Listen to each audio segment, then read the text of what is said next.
Colossenses capítulo 1, agora a partir do versículo 15. Eu queria meditar com você nessa noite sobre a grandeza de Cristo.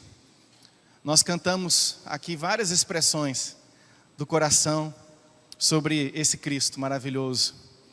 E eu quero meditar um pouco sobre isso, sobre a grandeza de Jesus. Colossenses capítulo 1, versículo 15. Ele é a imagem do Deus invisível, o primogênito sobre toda a criação. Pois nele foram criadas todas as coisas nos céus e na terra, as visíveis e as invisíveis, sejam tronos, sejam soberanias, poderes ou autoridades. Todas as coisas foram criadas por ele e para ele. Ele é antes de todas as coisas e nele tudo subsiste. Ele é o cabeça do corpo, que é a igreja. É o princípio, o primogênito dentre os mortos, para quem tudo tenha a supremacia. Pois foi do agrado de Deus que nele habitasse toda a plenitude, e por meio dele reconciliasse consigo todas as coisas, tanto as que estão na terra quanto as que estão nos céus, estabelecendo paz pelo seu sangue derramado na cruz. Antes vocês estavam separados de Deus, e na mente de vocês eram inimigos por causa do mau procedimento. Mas agora ele os reconciliou pelo corpo físico de Cristo, mediante a morte, para apresentá-los diante dele santos, inculpáveis e livres de qualquer acusação, desde que vocês continuem alicerçados e firmes na fé, sem se afastarem da esperança do Evangelho, que vocês ouviram e que tem sido proclamado a todos os que estão debaixo do céu. Esse é o Evangelho que eu, Paulo, me tornei ministro. Amém? Até aqui. Eu ia ler até o 20, mas resolvi ler tudo. Senhor, nós queremos pedir ao Senhor a iluminação do Teu Espírito. Queremos, Pai, que muito mais do que um sermão, muito mais do que conselhos, nós tenhamos aqui um momento de aprendizado para que a nossa vida prática seja uma vida profundamente relevante para o Senhor, mas também profundamente relevante para as pessoas com quem nós nos relacionamos, para a nossa comunidade de fé, e para a nossa sociedade de modo geral, como mensageiros do Senhor que somos. Pedimos ao Senhor Deus graça e misericórdia sobre o nosso coração, sobre a nossa mente, para que nós possamos compreender aquilo que o Senhor deseja falar a nós nessa noite. Humildemente, Deus, nós chegamos à Tua presença em oração, pois sabemos que nós somos falhos, pequenos e fracos, mas o Senhor nos capacita como filhos do Senhor, como vasos de barro que somos, mas portadores das riquezas e das maravilhas que o Senhor tem preparado e derramado sobre nós. Muito obrigado, Pai, por esse tempo. Oramos em nome de Jesus. Amém. Queridos, certamente quando Paulo escreveu ou ditou essa carta para que alguém pudesse escrever, ele não pensava no fato de que mais ou menos 1900 anos depois, nós estaríamos aqui lendo essa carta. Muito mais do que nós aqui lendo essa carta, 1900 anos depois, mais ou menos, todo mundo pudesse acessar e ter a oportunidade de ler isso que ele tão pedagogicamente escreveu para esta igreja. Quando eu leio especialmente o capítulo 1 de Colossenses, o que eu sinto assim no meu coração é que o desejo íntimo de Paulo era simplesmente ensinar aquela igreja, sem nenhuma outra perspectiva para um futuro que pudesse de repente nos alcançar.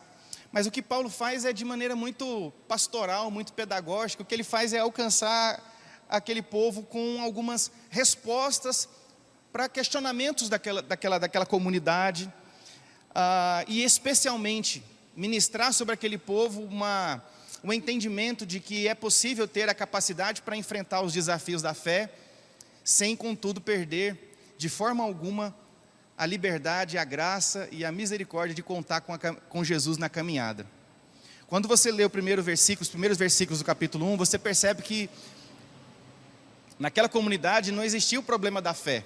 Inclusive Paulo elogia aquela comunidade pela qualidade da sua fé. No entanto, me parece que essa comunidade não ficou imune à maneira de enxergar o mundo que era comum naquele tempo.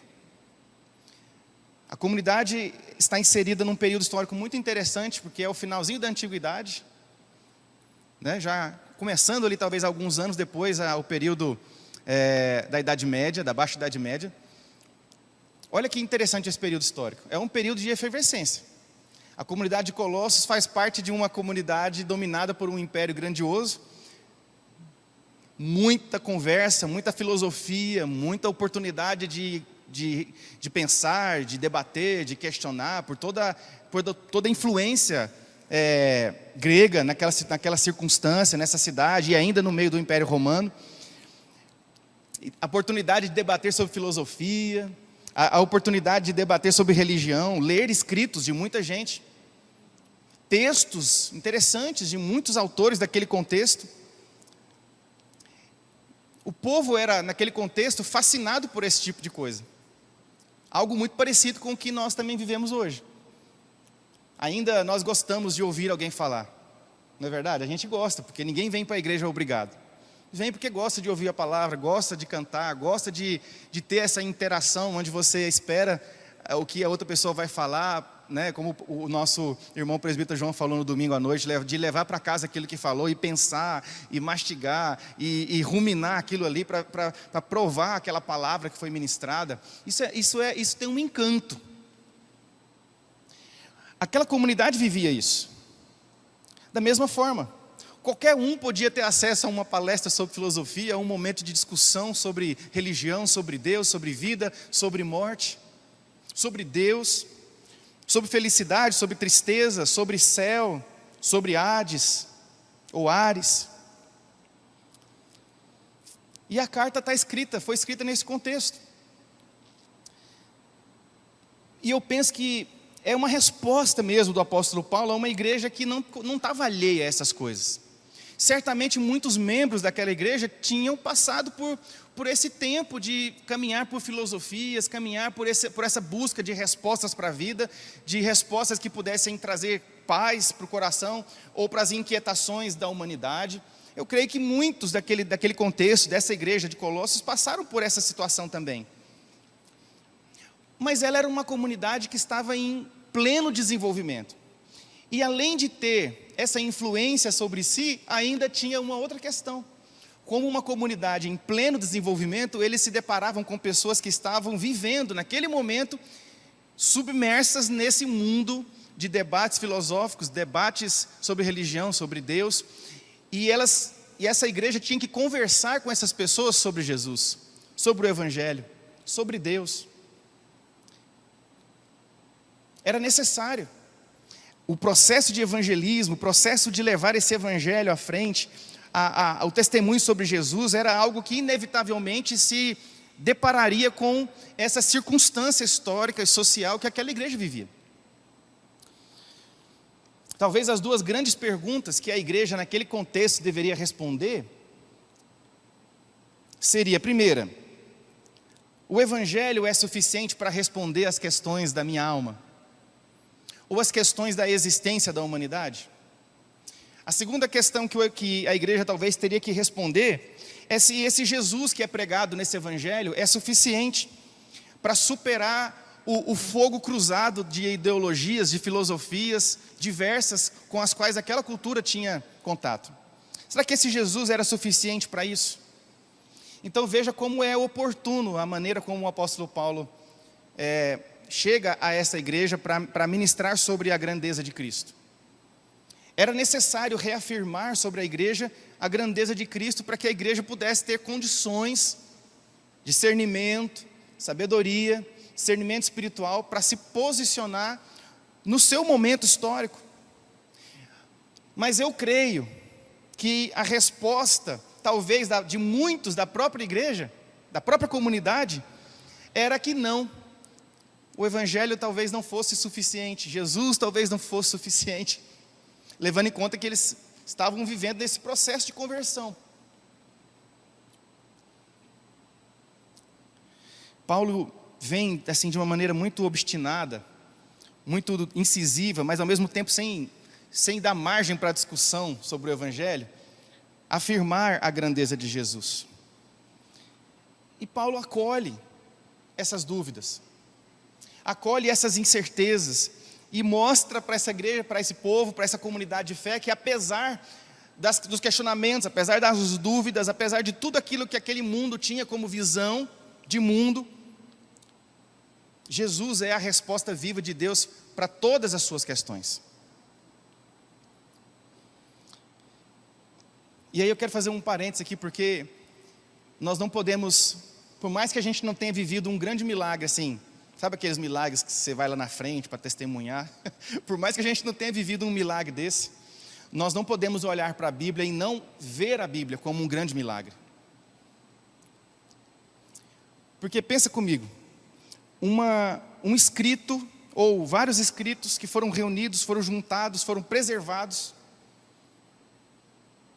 que foram escritos em datas diferentes, em contextos diferentes, por pessoas diferentes, que passou por todos os períodos históricos mais significativos da história da humanidade, e chega até nós, e falava lá naquele contexto, falou durante a história, e continua falando hoje como se tivesse sido escrito para nós, assim, particularmente.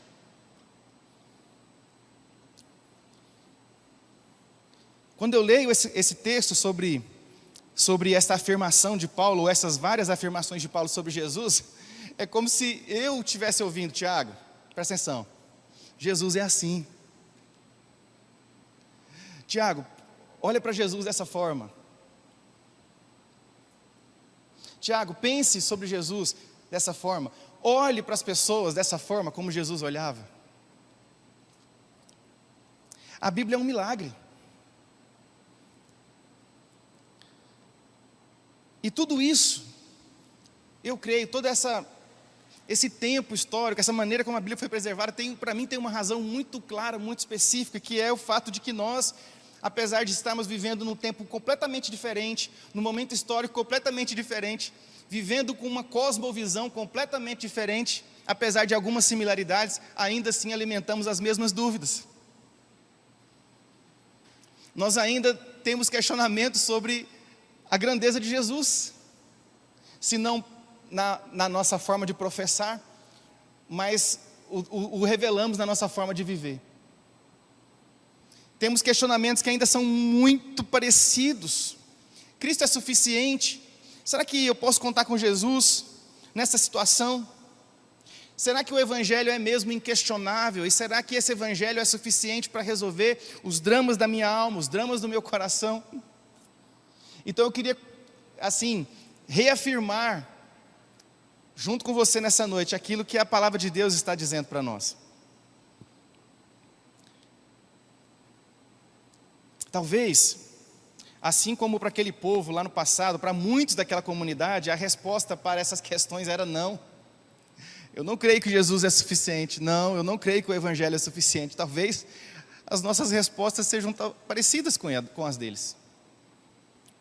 Apesar de todas as experiências que nós já tivemos com Jesus, apesar do tempo que nós temos de convertidos por Jesus, ainda assim o nosso coração teima em questionar e duvidar. A primeira afirmação que eu quero fazer, baseado no versículo 15, é que Jesus ele é grandioso porque ele é a imagem de Deus. Jesus ele é grandioso porque ele é a imagem de Deus, ele é a imagem do invisível. Versículo 15. Ele é a imagem do Deus invisível, o primogênito sobre toda a criação. E se tem uma coisa que eu, pelo menos assim, pessoalmente, eu acho que dificulta muito o evangelismo, é a invisibilidade de Deus. Eu creio que você já ouviu alguém falar assim: como é que você acredita num ser que você não enxerga? Você já ouviu alguém falar isso? Como é que pode acreditar em Deus se a gente não vê Deus? Né? Aí a gente tem que ficar pensando numa forma de responder isso, talvez de uma maneira alegórica. A gente fala do vento, você não vê o vento, mas você sente o vento. A gente cria alguma coisa para tentar chegar a uma resposta que satisfaça essa grande questão, mas eu acho que a invisibilidade de Deus é uma questão que dificulta um pouco esses processos. E a religião humana, as religiões, elas estão cheias de imagens de Deus, não é verdade? Você tem imagem de Deus nos vitrais, você tem imagem de Deus nas esculturas, você tem imagem de Deus nas pinturas, você tem imagem de Deus em objetos fundidos. Porque o ser humano tem esse desejo de contemplar Deus face a face e entender qual que é a identidade de Deus, ou ver a face de Deus. Eu me lembro uma vez de uma irmã, e eu confesso aos irmãos que naquela época eu não tive resposta para ela. Aliás, ela não fez uma pergunta, ela só fez uma afirmação e eu fiquei sem palavras. Ela falou assim: olha, pastor, eu tenho eu não consigo orar se eu não imaginar a forma de Deus. Eu não consigo orar se eu não pensar assim: Deus é assim, como se eu estivesse olhando para o rosto de alguém. Se eu não conseguir imaginar a forma de Deus assim, com olho, com boca, com cabelo, eu não consigo orar. Eu não sei se eu deveria ter falado alguma coisa, acho que eu deveria, mas eu não falei nada. Eu fiquei assim, sem saber o que falar na hora, porque qualquer coisa que eu pudesse falar, talvez ela se ofenderia. Mas o que é, na verdade, essa necessidade de se relacionar com um ser que você enxerga? O que é isso? É adoração ou é idolatria? No fundo, a humanidade está voltada para essa intenção. Tanto que os discípulos pedem lá em João capítulo 14, versículo 8, mostra-nos o Pai. Ô Jesus, nós queremos ver o Pai, mostra para a gente o Pai. Há esse desejo permeado no coração da humanidade, mas a gente não pode esquecer, assim, com toda essa dificuldade que a invisibilidade traz, de que a invisibilidade ela é uma consequência das decisões que a humanidade tomou. Lá no pecado original, a Bíblia fala que Deus se manifestava todos os dias no jardim, no Éden, e caminhava com eles, e tinha um relacionamento com eles, pessoal. Imagina que na minha criatividade, um bate-papo todo dia: e aí, Adão, como é que foi aí? Passou bem o dia? Comeu bastante? Namorou com a Eva? Como é que foi aí? Está tudo certo? Eu fico imaginando isso na minha cabeça, mas eu creio que foi assim mesmo. Porque Deus se manifesta como um Deus pessoal, um Deus que gosta de caminhar com seus filhos, que em todos os momentos a Bíblia apresenta Jesus assim também. Mas essa invisibilidade, ela se transformou no problema por causa do pecado. Agora entenda, querida, a invisibilidade de Deus, ela é um sinal de uma catástrofe que nós criamos. Não foi Deus que criou a invisibilidade para tirar a gente da presença dele. Foi a gente que criou a invisibilidade quando a gente decidiu fazer o que dava na telha. A invisibilidade, ela é uma catástrofe. Para quem entende Deus apenas na perspectiva científica e tenta entender Deus apenas na perspectiva científica, como um estudioso, alguém da academia, tanto faz Deus ser visível ou invisível, para ele tanto faz. Aliás, acho que a invisibilidade até facilita, porque aí tem mais argumento, né, para pensar cientificamente Deus. Mas para nós, a gente não pode entender como algo simples, é uma catástrofe que nós criamos, como humanidade. Agora, esse clamor da humanidade pela face de Deus, e esse desejo de ver Deus face a face, não ficou sem resposta. Deus se apresenta à humanidade através de Jesus. E ao pedido dos apóstolos, dos discípulos, mostra-nos o Pai. O que Jesus fala logo no versículo seguinte, no versículo 8 do capítulo 14 de João? Se vocês estão me vendo, vocês estão vendo o Pai. Mostra-nos o Pai. E ele diz: quem me vê, vê o Pai. Jesus é a resposta para essa invisibilidade. Jesus é a resposta para essa invisibilidade que a humanidade criou ao decidir pecar.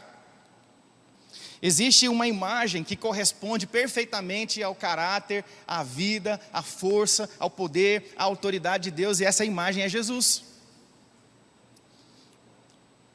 O Filho do seu amor, Deus nos presenteou com o Filho do seu amor, com o seu unigênito, com a manifestação da sua imagem. Jesus é um presente de Deus para nós. Por isso quem vê Jesus, vê o Pai.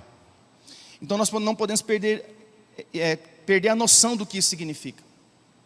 Porque por causa de Jesus, porque Jesus, pela grandiosidade que se manifesta na imagem de Deus por meio de Jesus, da imagem daquilo que era invisível, nós podemos conhecer a Deus de maneira profunda, de maneira íntima, o caráter de Deus, a força de Deus, a vontade de Deus. É interessante, hoje a gente estava conversando sobre isso, o pastor Jean pregou esses dias sobre a revelação, e eu tive alguns encontros com algumas pessoas interessantes. Uma pessoa não sabia ler, mas ela lia a Bíblia. Se você desse qualquer coisa para ela ler, ela não conseguia ler, absolutamente não conseguia ler. Mas quando dava a Bíblia, ela lia, ela conseguia ler a Bíblia. Você podia abrir onde você pensasse em abrir, ela pegava e lia, até separando as sílabas, se você quisesse, mas outra coisa não. Mas eu conheço pessoas também, e eu sei que você também deve conhecer, que não sabem ler, não sabem escrever, não sabem nem conversar direito, não sabem nem falar o português, mas tem um nível de revelação de Deus tão profundo que nenhum PhD tem. Por quê? Porque Jesus se revela muito além dos moldes que a gente tenta convencionar. A manifestação de Jesus como a imagem do Deus invisível é Deus se revelando muito além daquilo que a religião, daquilo que a cultura, daquilo que o momento histórico era capaz de criar de molde para Deus. E ainda é para os nossos dias. Porque talvez nós estejamos vivendo circunstâncias em que a gente pede, Deus, aparece aqui, nós queremos ver o Senhor, nós cantamos isso. Não é isso que a gente canta? Só quero ver você. Eu só vejo uma forma prática de acontecer isso. É se a gente morrer. Se a gente morrer, a gente vai ver Jesus assim, na hora. Fora isso, eu preciso crer no Jesus, que nasceu, que morreu, que ressuscitou, e que é a imagem do Deus invisível. E eu preciso crer que Ele continua se revelando, Ele continua se mostrando de maneiras muito particulares.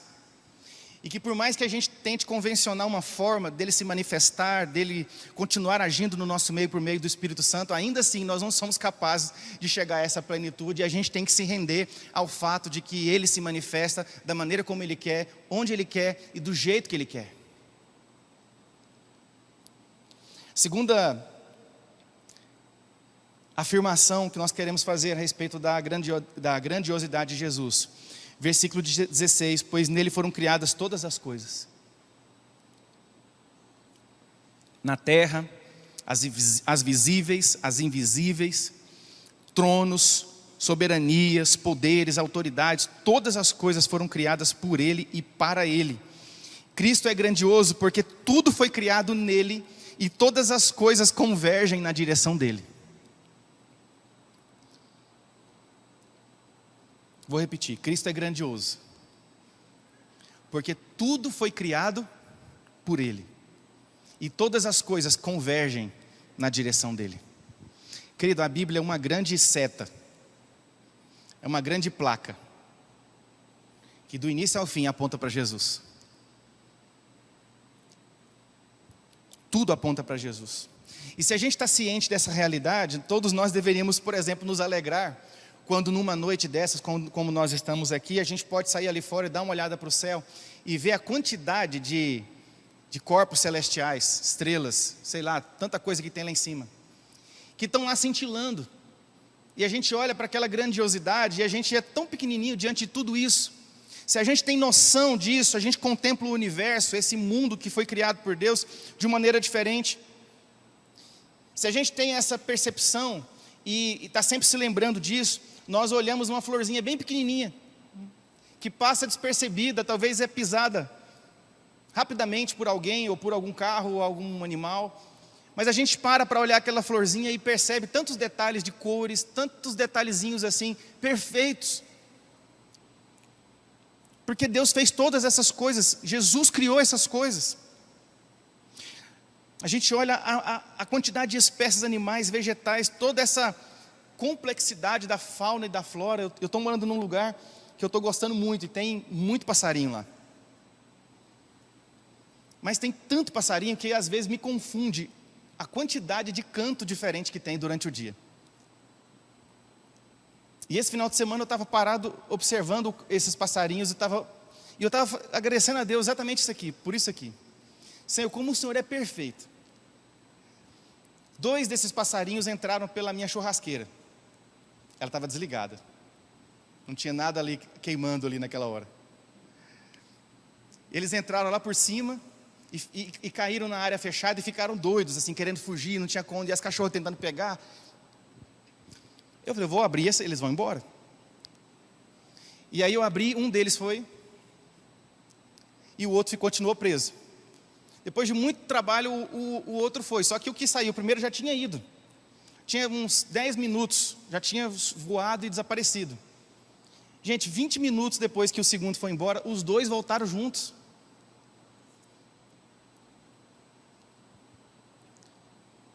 Eu fiquei pensando, Deus é muito perfeito, porque eles estão juntos.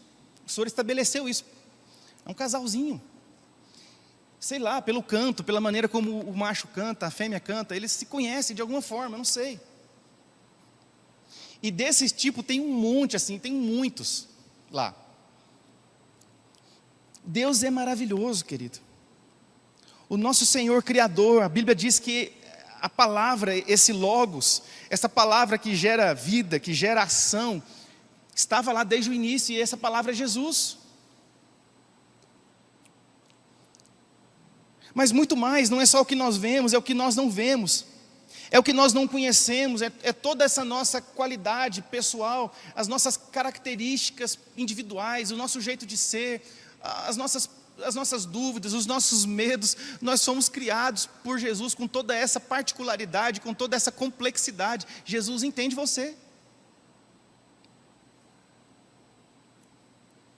Jesus entende você de uma maneira como nós nunca vamos conseguir entender.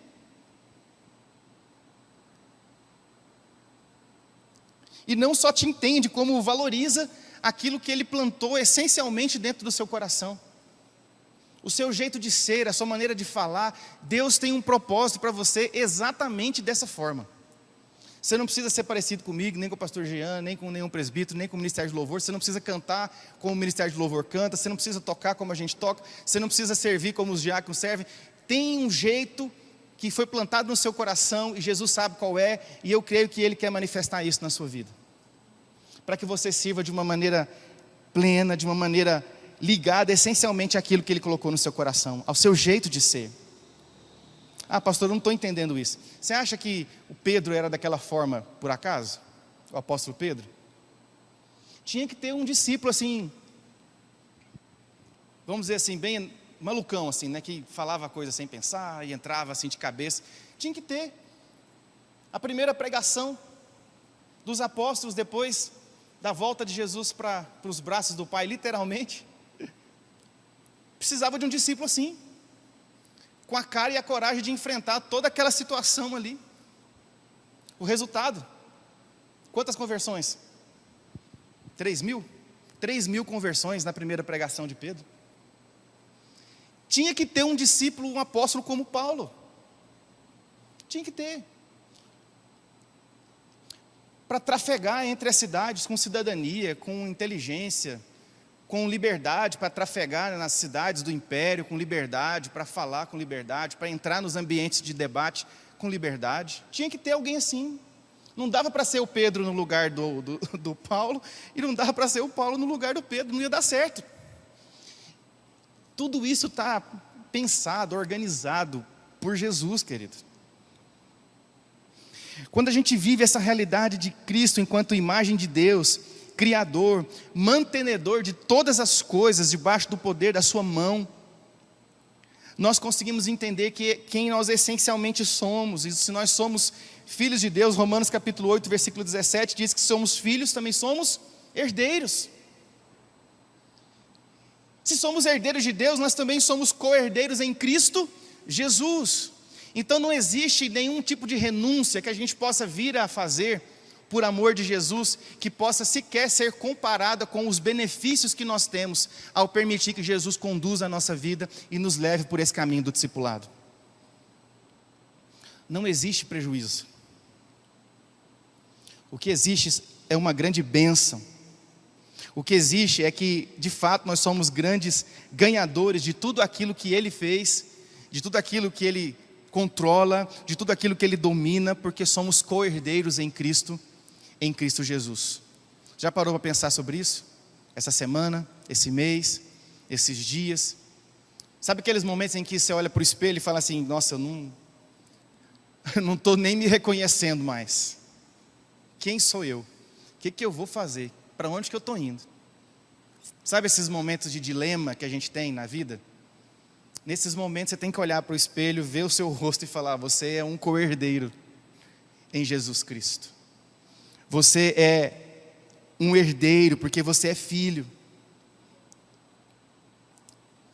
Se nós não entendermos isso, o nosso convite, o convite que nós fazemos como cristãos, como discípulos de Jesus, para as pessoas com quem nós nos relacionamos e pessoas que não conhecem esse Jesus, sempre vai ser um convite vazio, um convite muito frio, um convite impessoal, porque se nós não entendermos a grandiosidade de um Cristo que cria nele mesmo todas as coisas e que todas essas coisas convergem para Ele, a nossa relação vai ser sempre uma relação unilateral. Que atrativo tem, para quem não conhece Jesus, se relacionar com um Deus que é impessoal, que não compartilha das nossas dificuldades, das nossas dores, que não está conosco na nossa caminhada? Que atrativo tem? Nenhum. Mas quando nós conseguimos transpor essa barreira, dessa relação unilateral apenas, nós conseguimos transformar essa relação em uma relação pessoal, íntima, viva, produtiva, contagiante, que é a relação com Jesus Cristo, Criador, provedor e aquele que sustenta todas as coisas. Amém? Terceiro lugar, versículo 18. Eu não vou falar sobre todas as coisas não, só 3. Ele é o cabeça do corpo, que é a igreja. É o princípio e o primogênito dentre os mortos, para quem tudo tenha a supremacia. Jesus é grandioso porque Ele é o cabeça da igreja. Ele é grandioso porque não foi a igreja que escolheu colocar Jesus como cabeça. Porque Ele decidiu ser o cabeça e estabelecer, a partir dos seus filhos, desses co-herdeiros, um corpo, ao qual Ele mesmo denomina o meu corpo, o meu povo, a minha igreja. Jesus não é estranho para nós, porque como criação, nós pertencemos a Ele. Mas pela conversão, entenda isso, Ele não é estranho para nós, porque nós o entendemos como Criador de todas as coisas, aquele que sustenta a nossa vida e todas as demais coisas. Mas pela conversão, Jesus estabelece um novo nível de relacionamento, completamente diferente, completamente novo, porque nós nos tornamos membros do seu próprio corpo. Nós nos tornamos membros de um corpo que nós chamamos de igreja, que não é só a igreja local, mas é todo o povo que está esparramado pela terra, que declara Jesus como Senhor, que se submete ao seu senhorio, que humildemente se prostra diante da sua autoridade, do seu poder, da sua justiça, da sua glória. Esta é a igreja de Jesus e é desse povo que Ele é o cabeça. E aqui eu quero fazer também um parênteses, porque a igreja não é uma associação. Por mais que legalmente, talvez ela tenha esse caráter, né? Mas espiritualmente ela não é uma associação. Uma associação nada mais é do que pessoas que se reúnem por vontades e por qualidades dos seus membros. E acima da nossa vontade, nós não estamos aqui porque simplesmente queremos. Estamos aqui porque nós somos constrangidos por esse amor, pelo amor do cabeça da igreja, a estarmos aqui unidos a Ele num só corpo, e unidos uns aos outros num só corpo. Então não é só por um interesse pessoal ou pelas qualidades que nós temos, porque talvez pelas nossas qualidades nós não estaríamos juntos aqui. Nós estamos juntos por causa das qualidades de Cristo. Amém? São essas qualidades que tornam um povo tão diferente, ao mesmo tempo tão parecidos. Nós também não somos uma cooperativa, porque nós não estamos aqui procurando dividir lucros. Nós não estamos aqui querendo somar os nossos recursos para termos benefícios também interessantes e distribuídos de maneira igualitária entre nós. Não é isso que nós somos.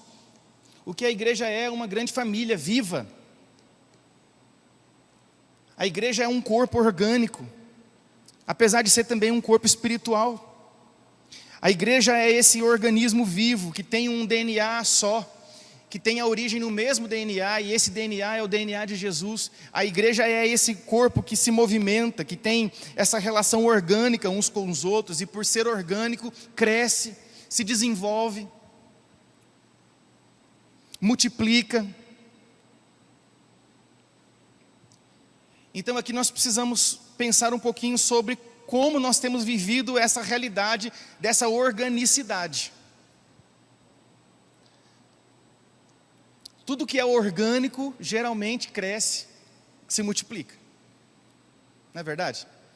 O que cresce no corpo do ser humano e que é visto como um problema? Uma célula, por exemplo. Uma célula que cresce de maneira equivocada no corpo, a medicina chama de quê? Tumor. Tumor é uma célula que cresceu de maneira desorganizada e sem propósito, né?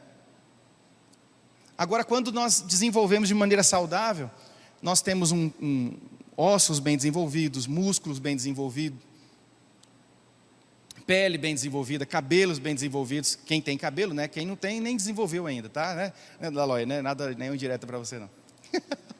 É para o pastor Guto. Né? Mas entende isso? Nós desenvolvemos porque nós somos vivos. E a igreja onde o cabeça é Jesus, ela é uma igreja viva. Não porque ela é capaz de gerar a sua própria vida, mas porque ela se alimenta da vida que Jesus fornece. Ela se alimenta da vida que Jesus sopra para dentro do seu próprio corpo. Ela cresce e amadurece porque ela recebe nutrição direto da fonte. E por mais que como líderes nós nos esforcemos para falar, para ministrar, para orar, para conseguir conduzir a igreja de maneira coerente, sábia, assertiva, ainda assim nós não somos capazes de chegar nem perto daquilo que o cabeça quer fazer na vida da igreja. Jesus tem o domínio sobre a igreja, ele é o cabeça tem esse sentido de domínio. Ele domina as estruturas da igreja. A igreja não existe por si só, ela existe porque tem Jesus, que se coloca como aquele que dirige o corpo. A igreja é formada por santos. A igreja é formada por uma nação de sacerdotes. Olha que essas expressões são impregnadas de responsabilidades. São impregnadas de benefício, mas são impregnadas de responsabilidades, de deveres, de missões. Mas nós somos um povo santo que um dia foi impactado pela realidade desse Cristo, que é a imagem do Deus invisível. Fomos impactados um dia por esse Cristo que é grandioso, porque Ele criou todas as coisas. E todas as coisas convergem na direção dEle. Nós somos santos porque fomos impactados por esse Jesus que se coloca como cabeça, que dirige esse corpo que nós vivemos de maneira tão intensa, que nós chamamos de igreja, que vai muito além do que nós vivemos aqui nessa estrutura, nesse lugar, nesse prédio, nesse salão. Nós somos santos porque Jesus nos tornou aptos. Entende isso? Você pode repetir isso comigo? Jesus me tornou apto para receber uma poderosa herança que há nele mesmo. Amém? Jesus te tornou apto. Entende isso? Jesus tornou seu coração apto para compreender as coisas do céu, ao permitir que o Espírito Santo fosse derramado sobre a sua vida. Como o pastor Guto falou no domingo, para que a gente tenha a capacidade de discernir todas as coisas, mas ao mesmo tempo não ser discernido por ninguém.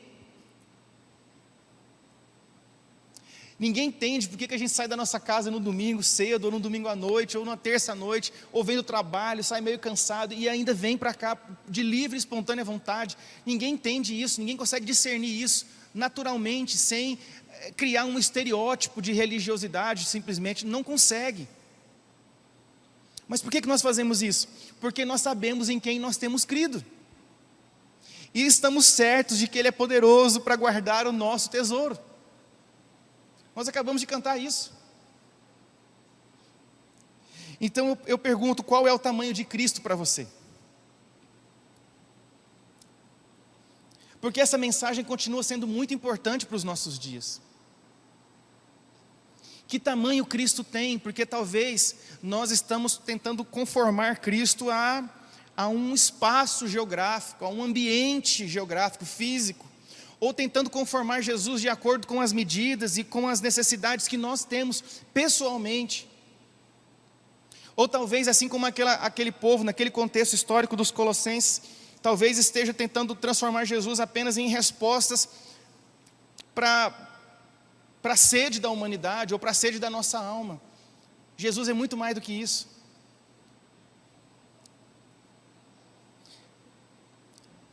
O fato é que muitas vezes nós vivemos um Jesus muito pequeno.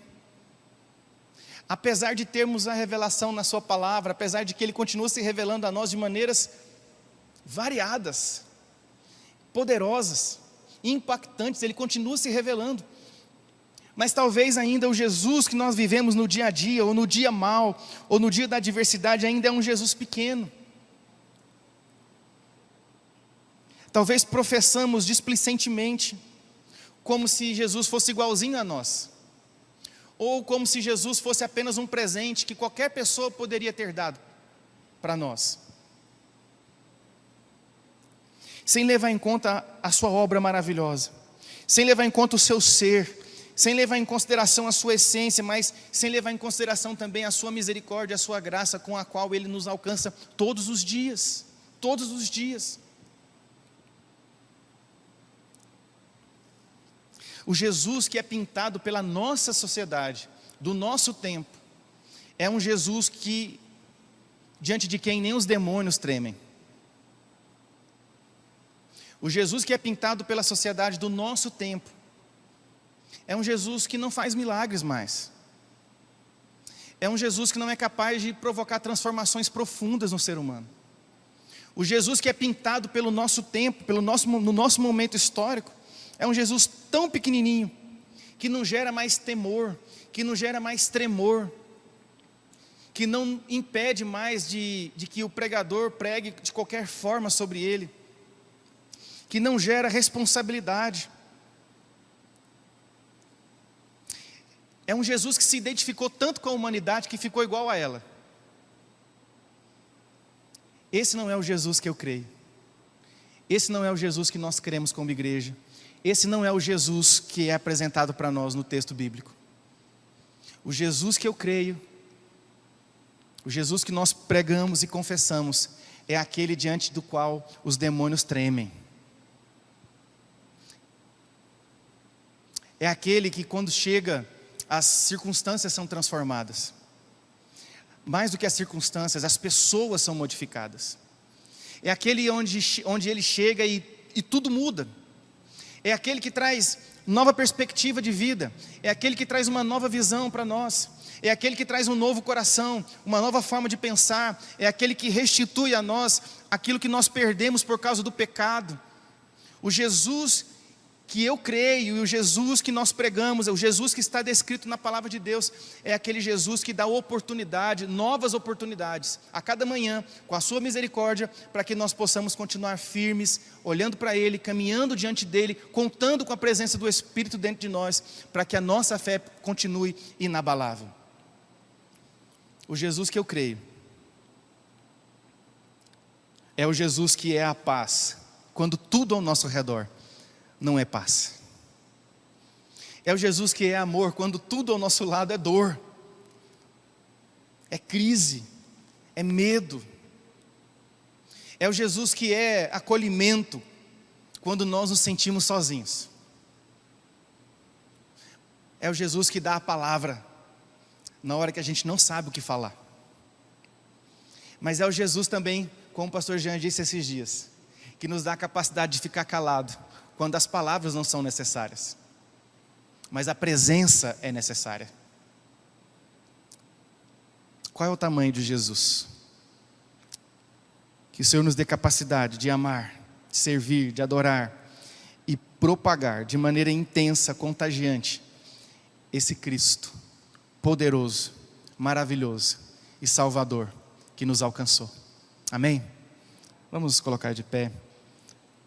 Vamos cantar a primeira canção que nós cantamos hoje. E nós vamos encerrar o nosso culto. Louvo a Deus pela sua atenção. E eu peço que isso não seja apenas uma teoria. Amém? Para mim, para você. Não seja apenas algo que a gente ouve aqui, mas terminando o culto a gente deixa para lá. Isso só tem sentido se a gente viver. A gente tem que viver a realidade desse Cristo maravilhoso, que é a imagem de Deus e que resolve a nossa vontade de ver Deus. Ele resolve isso. Ele é a resposta de Deus diante da nossa vontade de ver Deus. Pai, mostra-nos Jesus, quem é o Pai. Quem me vê, vê o Pai. Cristo é grandioso porque Ele criou todas as coisas, Ele estava na criação e todas as coisas convergem para Ele. Tudo, as visíveis, as invisíveis, aquelas que a gente compreende, as que a gente não compreende, tudo converge para Ele. Ele é grandioso porque Ele é o cabeça da igreja. A gente poderia continuar falando aqui até o versículo 20 aqui de tantas coisas. Mas mais do que isso, peça ao Espírito Santo que potencialize dentro do seu coração a sua visão de Jesus. Não se conforme em viver o Jesus que é pintado no nosso tempo. O Jesus que é pintado, que continua sendo pintado pelas filosofias. O Jesus que continua sendo pintado pelos estudiosos. O Jesus continua sendo pintado e minimizado no seu poder, na sua autoridade, na sua força, na sua graça e no seu amor. Não se conforme com isso. Proclame: Jesus, nós te entronizamos porque o Senhor é Rei.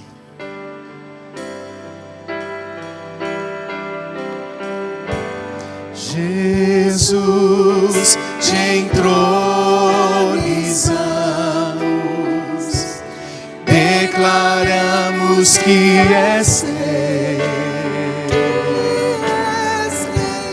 Tu estás no meio de nós, te exaltamos com louvores e a ti nós fazemos. A ti fazemos um trono de louvores.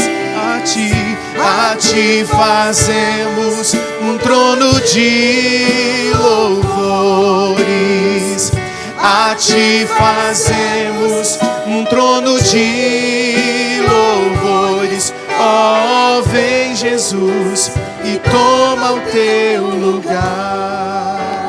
Toma o teu lugar sobre nós, Jesus. Toma o lugar, Pai, nas nossas vidas e nas nossas casas, que talvez nesse momento e pela nossa permissão ou pela nossa displicência tem sido ocupado por uma outra coisa, ou por uma outra pessoa. Toma o trono, Pai, da nossa vida. Domina a nossa vida, Senhor.